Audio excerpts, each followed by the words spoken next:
आपकी इससे पहले भी मुज़ाकरात होते रहे हैं और अगर मुज़ाकरात आपकी होते रहे हैं और मुज़ाकरात जो ब्रेक थ्रू हुए हैं किस वजह से आगे ब्रेक थ्रू है। और दूसरा एहतजाज की जो बात है 5 अगस्त की बात सुनी थी कि 5 अगस्त को पीक पे एहतजाज होगा, अब आप 90 दिन की बात कर रहे हैं। ये 90 दिन का बीच में जो नया जिक्र है इस हवाले से बताइए 90 दिन आपने किसको दिए हैं, हुकूमत को दिए हैं, एस्टेब्लिशमेंट को दिए, क्या अपने आप को दिए। पहली बात तो ये देखें 5 अगस्त का था कि 5 अगस्त तक एक नया अमल बनाना है और उसको पीक पे लेके जा रहा है। क्योंकि पिछली दफा जो हमने एहतजाज किए पाकिस्तान की तारीख सबसे बड़े एहतजाज किए तो आखिर में हमें गोलियां मारी गई, हमारे लोगों को शहीद कर दिया, गोलियां मार दी गई हमें।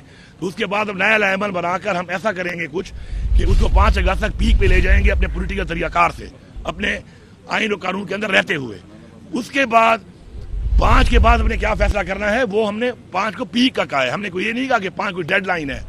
मैंने जो 90 दिन का कहा है वो अपने लिए कहा है कि इमरान खान साहब ने हमेशा 90 दिन को एक टारगेट रखा कि 90 दिनों में हम कर सकते हैं कुछ। अपने टारगेट रखे हमने अपने लिए कि 90 दिन में अब हमने फैसला करना है कि यार इस मुल्क में क्या सियासत करनी भी चाहिए, ये कैसी सियासत है इस मुल्क के अंदर, ये क्या हो रहा है हमारे साथ। और अगर नहीं है तो हम फैसला करेंगे कि सियासत करनी है या सियासत से तो काम नहीं बनता। तो सियासत से काम नहीं बनता तो फिर वो जो अमल आपके सामने आएगा तो हम आपको बता देंगे इंशाल्लाह।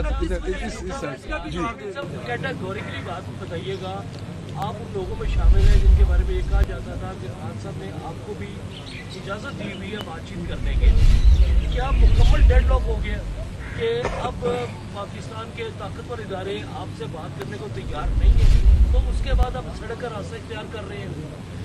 देखिए जी, मुज़ाकरात जो है वो डेडलॉक तो ऐसा कभी भी कहीं पर भी नहीं हो सकता, लेकिन टाइम को ज़ाया करके अपने मकासद हासिल किए जा रहे हैं।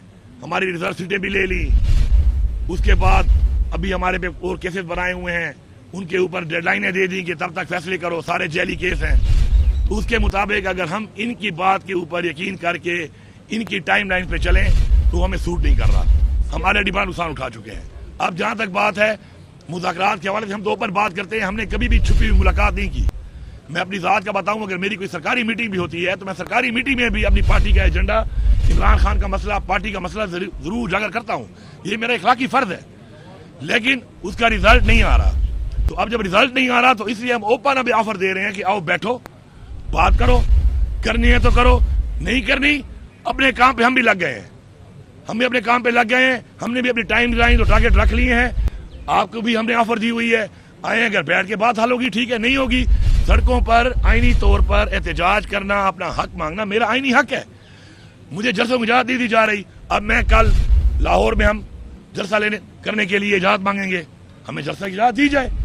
हम ये गारंटी करते हैं, लिख के देते हैं कि हमने कभी पहले तोड़ फोड़ की है, न कभी बाद में करेंगे। अभी कल हम लाहौर आए हैं ना, क्या हमने किसी को नुकसान पहुंचाया? हम आराम से आए, आराम से वापस जा रहे हैं इंशाल्लाह आज। तो बात यह है कि जो मैं निकलता हूं और आप मेरे पे धावा बोल देते हो, रोडे खोद के गोलियां मार रहे हो, पैलेट गन से मेरे ऊपर फायर कर रहे हो, रबर बुलेट्स मार रहे हो, आंसू गैस मार रहे हो, लाठीचार्ज कर रहे हो, FIR काट रहे हो, गिरफ्तार कर रहे हो, ये क्या रवैया है आखिर? हाँ, मैं आऊं और मैं कोई गलत काम करूं आप सजा दो। अभी हमने प्रोटेस्ट का ऐलान नहीं किया होता कि पहले से ही लोगों के ऊपर छापे लगाना शुरू कर दे। तो ये जो वतीरा इन्होंने इख्तियार किया हुआ है उसके लिए हमें भी अपना जो पॉलिसी है उसको थोड़ा तब्दील करके अब इंशाल्लाह एक और नए अमल के ऊपर हम काम कर रहे हैं, उस पर हमें काम करना पड़ेगा। मेरा ये सवाल है कि 18वीं तरमीम में एक आम तासुर ये था सियासत के हवाले से कि आसिफ अली जरदारी जितना सियासत को पाकिस्तान में समझता है उसका PID करनी चाहिए। अब ये लग रहा है कि आसिफ अली जरदारी को सियासत और इक़्तिदार की राहदारियों में आप काट रहे हैं सियासी मैदान में। इधर इमरान खान साहब भी आपसे खुश है, उधर जो पावरफुल तबका है वो भी खुश है, और 90 दिन की आपने तहरीक आगे चला दी है। पहली बात तो ये है, अल्लाह ना करे कि मैं जरदारी की साहब मुझे कंपेयर करो, ठीक है? मैं अली अमीन हूँ और मैं बड़ा खुश हूँ इसके ऊपर। मैं उससे छोटा आदमी हूँ या बड़ा आदमी, अल्लाह की ज़ात फैसले करती है कौन बड़ा है कौन छोटा है। मैं इसी तरह ही ठीक हूँ, पहली बात। दूसरी बात जो आप कह रहे हैं कि मुझसे खुश है, ठीक है, मुझसे बड़े खुश है। आपको पता है मेरे ऊपर सिर्फ 26 उम्र कितने पर्चे हुए हैं पता है आपको? 56 FIR मेरे ऊपर हुई है, उसमें हाई ट्रीजन भी है। Do you know what is high treason? पता है आपको हाई ट्रीजन क्या होती है? हाई ट्रीजन ऊपर FIR ही नहीं है। अच्छा, बाकी दूसरी बात यह है कि हाँ, अब जो आप ये कह रहे हैं कि मेरे किसी इकदाम से वो खुश है, اب میں ایک بات یہاں پہ کلیئر کر دوں، بڑا ضروری ہے، اس دن مجھے کسی نے کلپ بھیجا خواجہ آصف کا. میں بالکل اس بات کو مانتا ہوں کہ پاکستان کے لیے مجھے عمران خان نے، اور میری سیاسی تربیت ہے کہ پاکستان کے لیے میں کھڑا ہوں گا. وہ جو میٹنگ کا حوالہ دے رہا ہے خواجہ آصف، میں بالکل برملا کہتا ہوں کہ ہمارے واٹر اسٹوریج کا ایشو ہے، اس کے اوپر میٹنگ بلائی گئی تھی اور اس میں کوئی 1 2 یا 5 آدمی نہیں تھے، پورے سسٹم سے، پورے 4 صوبوں سے، آزاد کشمیر سے اور گلگت بلتستان سے. چیف منسٹر بھی تھے، ان کا پرائم منسٹر بھی تھا، چیف سیکرٹری بھی تھے. پورا ایک نظام سسٹم بیٹھا ہوا تھا کہ واٹر اسٹوریج کے اوپر انڈیا کے ساتھ مسئلہ آ رہا ہے، واٹر اسٹوریج کے لیے پیسہ چاہیے، ہم نے اپنے واٹر اسٹوریج کو پروٹیکٹ کرنا ہے. اور اس میں پریورٹی پہ ہمارا ایک ہے دیامر بھاشا، ایک محمد، ایک داسو، اور ایک ہم نے اور ڈیم بنانے ہیں سندھ میں اور ایک ہم نے بنانا ہے پنجاب میں. میں نے بالکل اس کے لیے آفر کی ہے کہ میں اپنی طرف سے، اپنے صوبے کی طرف سے اس میں بھرپور پاکستان کے لیے کھڑا ہوں. میں سپورٹ کروں گا، پیسے چاہیے میں دوں گا، میں اپنا انشاءاللہ حصہ ڈالوں گا، اس میں بڑھ چڑھ کے حصہ ڈالوں گا، کیونکہ یہ پاکستان کی جنگ ہے، یہ پاکستان کے لیے ہو رہا ہے، میری قوم کے لیے ہو رہا ہے. اگر ایک منٹ لیٹ می کمپلیٹ اس پہ آپ یہ دیکھیں کہ میں کھڑا ہوں جس کا لیڈر جیل میں ہے اس وقت، اس کی بیوی جیل میں لیڈر کی، اس کے بعد میرے اسیران، میرے لیڈرشپ، میرے ورکر تشدد ہو رہا ہے میرے اوپر، لیکن پاکستان کے لیے میں کھڑا ہوں. تو یہ میسج گیا ہے نا جب اندر جا کے کہ باقی 3 پیچھے ہٹ گئے. آزاد کشمیر کا میں نے کہا تھا کہ ان کی یہ پوزیشن نہیں ہے کہ ہیلپ کر سکے، یہ چلتے ہی فیڈرل گورنمنٹ کے فنڈ پہ ہیں. جی بی کو بھی نکال دو، ایون میں نے کہا اب بلوچستان کو بھی نکال دو. میرے حالات بھی خراب ہیں، نشہ گردی کی بہت زیادہ خراب ہے. شکر ہے میرے صوبے میں میرے پاس، میں نے پیسہ جنریٹ کیا ہے، میرے پاس وسائل ہیں. اس وقت میرے اکاؤنٹ میں 190 ارب روپے پڑا ہوا ہے. اس کے علاوہ 150 ارب روپے میرے پاس انڈومنٹ فنڈ میں نے رکھا ہوا ہے. میں نے یہیں سے نکالا اپنے صوبے سے، محنت کی ہے، گھر شر روکی ہے، یہ پیسہ جمع ہوا ہے میرے پاس. تو میں نے کہا میں پاکستان کے لیے کرنے کو تیار ہوں. اس بات پہ وہاں پہ جو بات ہوئی تو اگلوں نے پھر بولا کچھ لوگوں کو کہ بھائی جان جن کو آپ لائے ہو وہ تو آپ سے پیچھے ہٹ گئے ہیں پاکستان کے لیے کھڑا تو عمران خان والا ہے. تو اس پہ خواجہ سے تمہیں تکلیف ہوئی ہے، تمہیں یہ تکلیف اس لیے ہوئی ہے. اور پاکستان کے ساتھ کھڑا ہونا، اگر تم کہتے ہو کہ میں ملا ہوں کسی سے، تو پاکستان کے ساتھ کھڑا ہونے کے لیے میں سب سے ملا ہوا ہوں. مجھے فخر ہے اس بات پہ. تو باتوں کو چینج نہ کیا کریں، باتوں کو چینج کر کے جو آپ بیانیے دیتے ہیں تو وہ بیانیے آپ کے بیانیے نہیں چلنے والے. اس کی وجہ یہ ہے کہ آپ ایکسپوز ہو چکے ہیں، آپ ایکسپوز ہو کے سامنے آ چکے ہیں. میں الفاظ ریپیٹ نہیں کرتا، لیکن میں قوم کو کہتا ہوں کہ بالکل مستی خیل نے بڑی صحیح بات کی تھی خواجہ آصف کو. وہ انہوں نے وہاں سے تو اسپنج کر لیے تھے الفاظ، وہ الفاظ ذرا سن لو. خواجہ آصف وہی ہے. جی لیڈیز کو دے دیں موقع. جی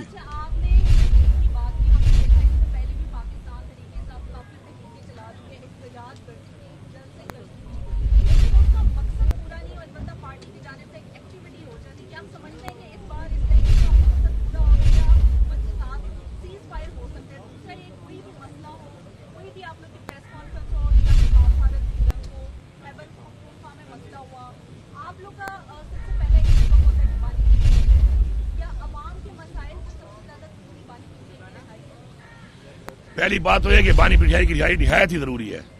پاکستان کے مسئلے حل کرنے والا ایک ہی شخص ہے اس وقت جو کر سکتا ہے یہ کام، اور وہ عمران خان ہے. اس طریقے سے عمران خان کو جیل میں ڈال کے اس ملک میں اسٹیبلٹی نہیں ہے پولیٹیکل، اس لیے آپ کے ملک میں انویسٹمنٹ نہیں آ رہی. پوری دنیا نے آپ کے الیکشن کو مانا ہی نہیں ہے کہ آپ نے مینڈیٹ چوری کیا ہے. تو ایسے حالات میں ملک آگے جا ہی نہیں سکتا. تو یہ بالکل یہ رہائی نہایت ہی ضروری ہے. دوسری بات جو آپ کہہ رہی ہیں کہ جو مسائل ہیں، مسائل کس کے پیدا کرتا ہے یہ تو بتائیں نا. مسائل پیدا کس سے کرتا، کون ان مسائل کی جڑ بنا ہوا ہے؟ مسائل کی جڑ یہ سسٹم بنا ہوا ہے جس نے مینڈیٹ چوری کر کے، رجیم چینج کر کے، غلط طریقے سے، غیر جمہوری طریقے سے حکومت گرا کر، عوام کے ووٹوں کے برخلاف جیلی مینٹ سے حکومتوں کو بٹھا کر انٹرنیشنلی ایک غلط میسج دے دیا. ملک آگے بڑھ نہیں رہا، ملک چل نہیں رہا. اس کے بعد آج ہم اتنے کمزور ہو گئے ہیں، اتنے کمزور کہ ہم کلمے کے نام پہ بننے والا ملک، اسلام کے نام پہ بننے والا ملک، آج ہماری یہ حالت ہے کہ کئی مسلمانوں پہ جبر ہو، ظلم ہو. ہم کھل کے بات بھی نہیں کر سکتے. تو ہماری خودداری ختم کر دیا ان لوگوں نے. ہماری خودداری ختم ہو چکی ہے. ہماری خودداری کے اوپر کوئی کمپرومائز نہیں ہے، خود مختاری پہ کوئی کمپرومائز نہیں ہے. ہم نے طریقے چلائی ہیں، ہم کوشش کر سکتے ہیں. फैसला और सिला अल्लाह ताला देता है। हम भरपूर कोशिश जारी रखेंगे, हर हद तक जाएंगे इंशाल्लाह।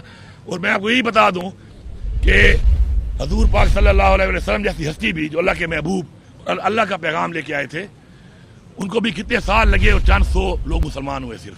लेकिन फिर एक वक्त आया कि जब लोगों ने देखा कि हक और अल्लाह का पैगाम लेके आए हैं तो इस्लाम पूरी दुनिया में फैल गया।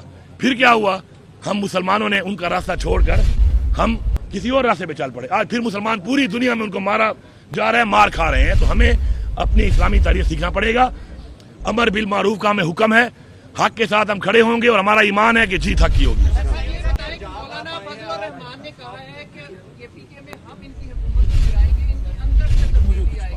इसको मैं फजल रहमान का जवाब मैं दे दूं। और दूसरा ये कि बानी पीटीआई की हुकूमत आई और उन्होंने ऐलान किया हम 90 दिन में मुल्क के करप्शन का खात्मा करेंगे।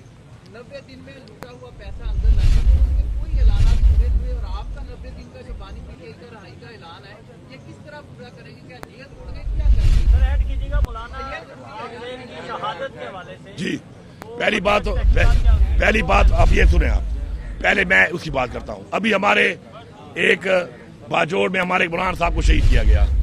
आप देखिए उसका बेटा क्या नारे मार रहा है। वो सीखो, अक्ल के दरवाजे खोलो। आप देखो उसका बेटा खड़े हुए क्या नारे मार रहा है।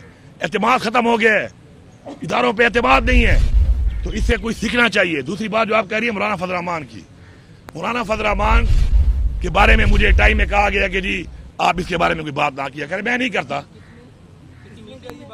हमारी पार्टी ने कहा कि जी आप उससे बात ना करें, बीच में हमारे साथ भाई वो हमारे अलायंस में आएगा। मैंने पहले भी इनको बोला था ये मुनाफिक आदमी है, लेकिन मैं चुप हो गया। अब ये जो कह रहा है कि पख्तूनख्वा में जेली मैंडेट है, मैं इसको चैलेंज करता हूं कि फॉर्म 45 खुलवाते हैं पूरे सूबे में। इसके 3 लोगों के अलावा इसके सारे फॉर्म 47 है, ये खुद फॉर्म 47 है।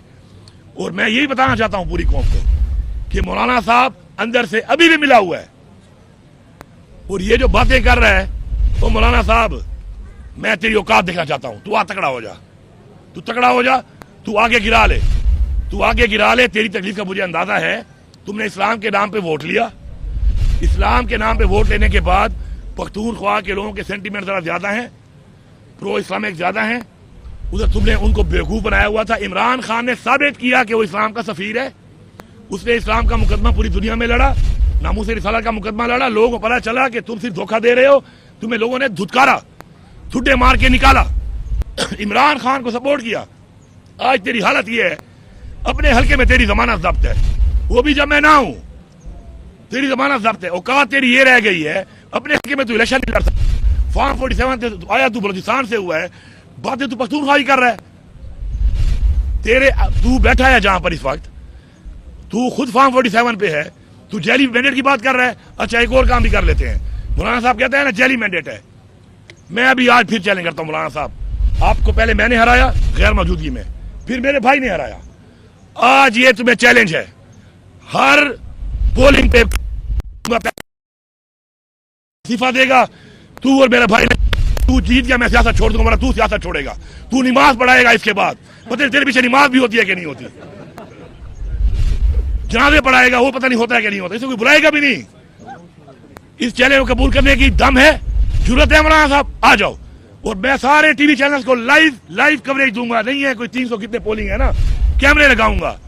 फिर जमानत जब्त है इसकी, वरना अगर ये वाकई मुफ्ती साहब की औलाद है तो ये चैलेंज कबूल करेगा, इसका जवाब देगा। लेकिन ये पता फिर क्या बोलेगा, ये गैर सियासी बातें हैं, ये गैर जमहूरी बातें हैं। अब अल्लाह का वास्ता है, इस उम्र में कलमा हक पढ़ ले मौलाना साहब, मैं इतना कहूंगा, बाकी आप बात कर लें।